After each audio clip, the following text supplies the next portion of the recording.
What do we really know about the Cuban Missile Crisis? For 13 days, the world balanced on a knife edge, where a single misinterpreted order, a single overeager local commander, a single moment of pride could have triggered a nuclear exchange from which there would be no recovery. We know the broad strokes. American spy planes find Soviet missiles in Cuba.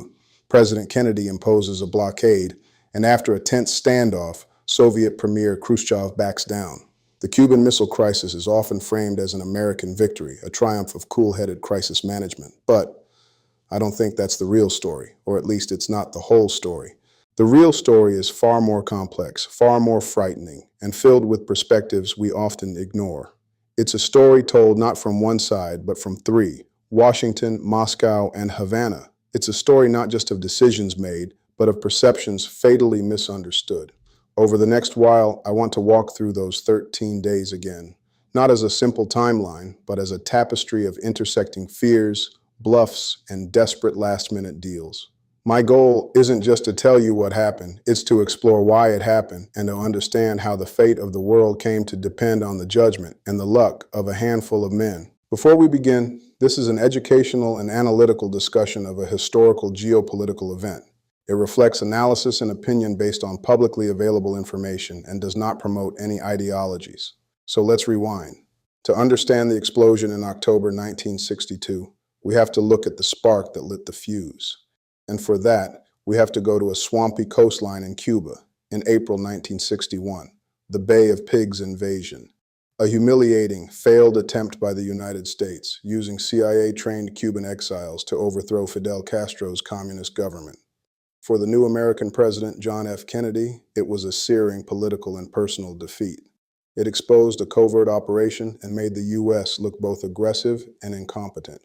For Fidel Castro in Havana, it was proof positive that the American giant to the north was intent on his destruction.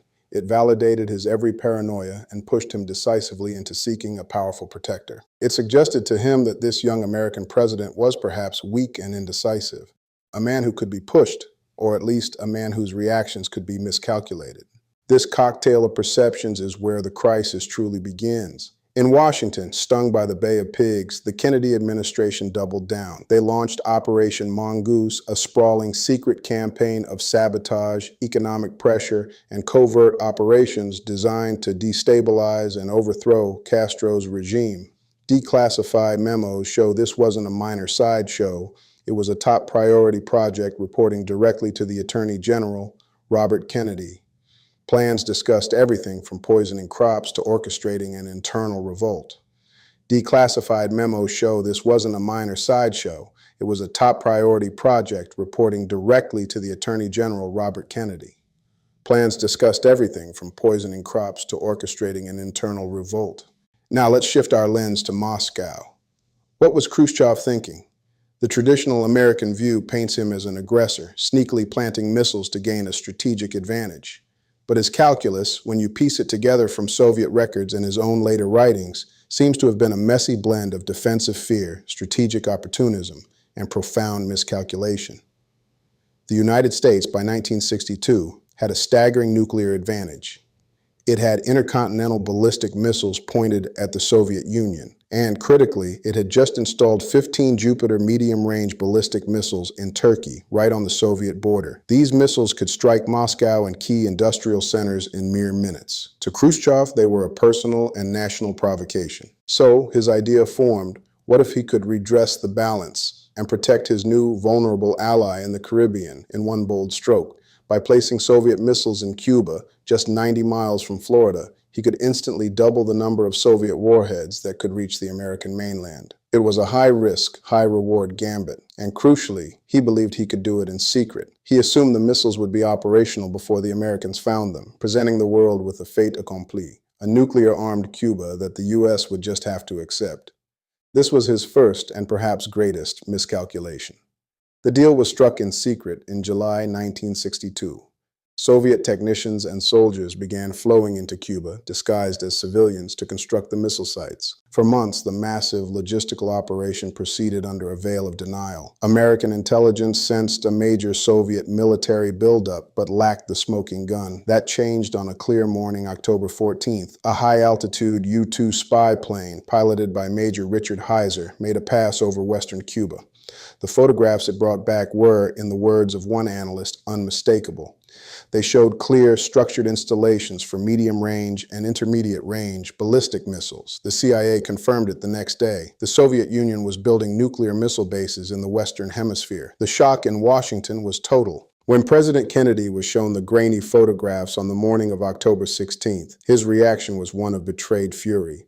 Khrushchev had looked him in the eye and lied. Kennedy immediately convened a secret group of top advisors, later known as the ExComm, the Executive Committee of the National Security Council. And here is where the first critical decisions were made under immense pressure. The initial reaction from almost all his military advisors and several key civilians was swift and hard: an airstrike. A surgical, overwhelming attack to wipe out the missile sites before they could become operational, followed potentially by a full-scale invasion of Cuba to topple Castro once and for all. Kennedy listened, but something held him back. He questioned the assumption that any strike could be surgical. What if they missed some missiles? What if the Soviet soldiers on the ground managed to launch one before they were destroyed? The result would be a nuclear strike on an American city. Furthermore, an attack on Cuba would almost certainly kill Soviet personnel, forcing Khrushchev to retaliate elsewhere, most likely in the vulnerable, isolated city of Berlin. The path of an airstrike seemed to lead directly and inexorably to a much wider and likely nuclear war. So Kennedy pushed for another option. He settled on a middle course he called a quarantine, a naval blockade of Cuba. The word was deliberately chosen. A blockade is an act of war under international law. A quarantine was a more flexible term, a way to exert maximum pressure while leaving a door open for diplomacy. It was a decision born not of weakness, but of a grim understanding of the escalatory ladder. He was buying time. On the evening of October 22nd, President Kennedy addressed the American public in a televised speech of sobering gravity. He revealed the evidence of the missiles, announced the naval quarantine, and delivered an ultimatum. The Soviet Union must halt this buildup, dismantle the offensive weapons, and withdraw them. He framed it in the starkest terms, invoking the Monroe Doctrine and declaring that any nuclear missile launched from Cuba would be considered a Soviet attack on the United States, requiring a full retaliatory response. The world was now officially watching. The U.S. military went to DEFCON 3, a heightened state of alert. The reaction from Moscow was defiance. Khrushchev denounced the quarantine as an act of aggression and ordered Soviet ships to continue their course toward the blockade line. For the next several days, the world watched as Soviet freighters, possibly carrying more missile components, steamed toward the ring of U.S. Navy ships. The moment of direct confrontation seemed inevitable, yet behind the public bluster, a different story was unfolding. Privately, Soviet ships not carrying contraband were allowed through the line after being stopped and inspected. And significantly, the ships believed to be carrying the most sensitive military cargo turned around. The first silent signal had been sent. Khrushchev was pausing, not plunging. Then the crisis entered its most dangerous and chaotic phase. Communications became a tangled web. Then the crisis entered its most dangerous and chaotic phase. Communications became a tangled web. It was filled with the rhetoric of doom, the knot of war, the catastrophe of thermonuclear war. But it contained a potential offer: remove your ships, promise not to invade Cuba, and we will remove our missiles. Hope flickered in the White House, but the very next day, October 27th, Black Saturday, everything nearly came apart. A second, more formal letter arrived from Khrushchev, hardening the terms. Any deal must include the removal of American Jupiter missiles from Turkey. To make matters infinitely worse, over Cuba that same day, a U-2 spy plane piloted by Major Rudolph Anderson was shot down by a Soviet surface-to-air missile. He was killed instantly. In the Pentagon and among Kennedy's ExComm, the hardliners saw this as the inevitable first shot of war. The pressure on Kennedy to authorize retaliatory strikes was immense. The U.S. military alert was raised to DEFCON 2. One step from nuclear war is imminent. This is the pivot point of the entire crisis. And what happened next is a masterclass in secret, pragmatic diplomacy. Kennedy and his inner circle, led by his brother Robert, made a series of brilliant, risky judgments. First, they decided to ignore the second, harder line letter. They would publicly respond only to the first, more conciliatory one, accepting its basic terms, a U.S. non-invasion pledge for a Soviet missile withdrawal. But they also needed to privately address the Turkey missile demand, which Kennedy had already ordered dismantled as obsolete, but which remained a potent symbol. Robert Kennedy secretly met with Soviet Ambassador Anatoly Dobrynin. The message was clear and fraught with deniability. The Jupiters in Turkey would be removed, but this could never be part of a public bargain. It had to be seen as a separate, unilateral decision made months later. Linking it publicly would humiliate Kennedy and destroy NATO alliance trust. Khrushchev would have to accept this secret sweetener and claim public victory on the Cuba-only terms. It was an incredibly delicate needle to thread. For hours, no one knew if it would work. Then, on the morning of October 28th, a radio broadcast from Moscow announced Khrushchev's decision. The Soviet government had ordered the dismantling of the missile bases in Cuba and their return to the USSR. The immediate crisis was over. But here's where I want to stop and really question the standard narrative. We often see this as Kennedy's clear-eyed victory. He stared down Khrushchev and the Soviet Union blinked. But is that what really happened? From Washington's perspective, yes. It was a political and strategic triumph. They had achieved their core objective, removing the missiles without war and without a public quid pro quo concession on Turkey. Kennedy's global prestige soared. But the victory was paper thin. They had relied on a secret deal, and they had come within a hair's breadth of a shooting war over a U-2 spy plane.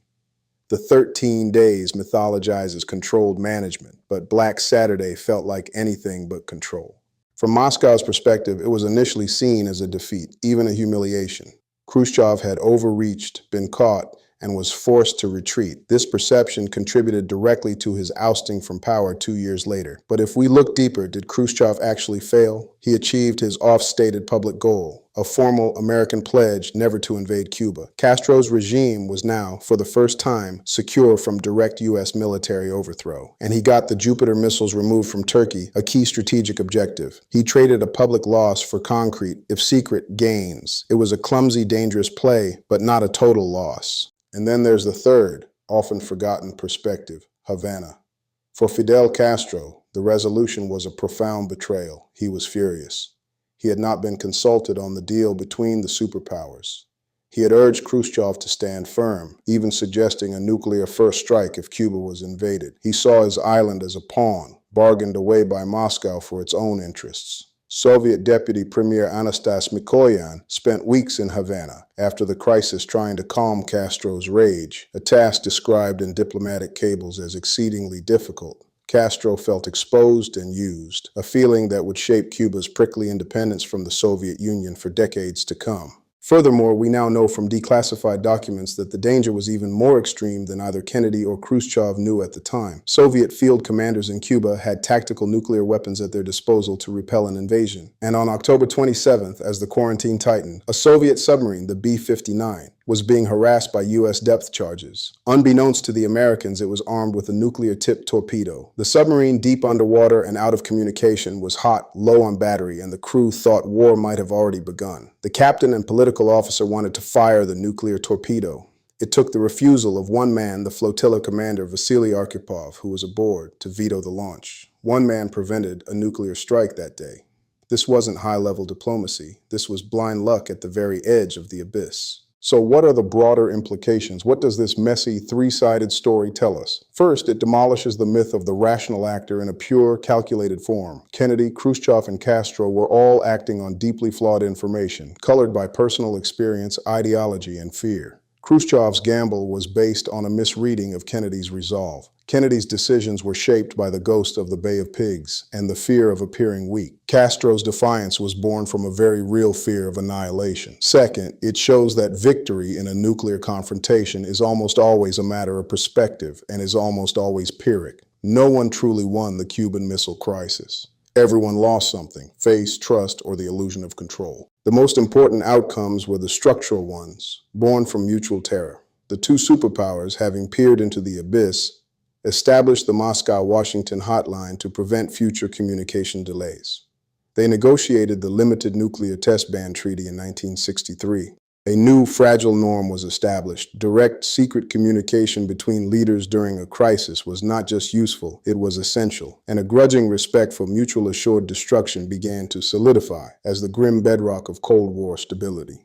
The real lesson of October 1962 isn't just that cool heads prevailed at the last minute. It's that by the time you're in a 13-day nuclear standoff, you have already failed. Success is ensuring you never get that close to the brink in the first place. It's a lesson in the corrosive power of miscalculation, the importance of understanding your adversary's fears, not just their capabilities, and the terrifying reality that in the nuclear age, the line between strategy and catastrophe can be as thin as one man's decision on a sinking submarine. If you found this deep dive into the perspectives and pressures of the Cuban Missile Crisis valuable, I'd really appreciate it if you'd subscribe to the channel and hit the notification bell. Thanks for watching. I'll see you in the next one.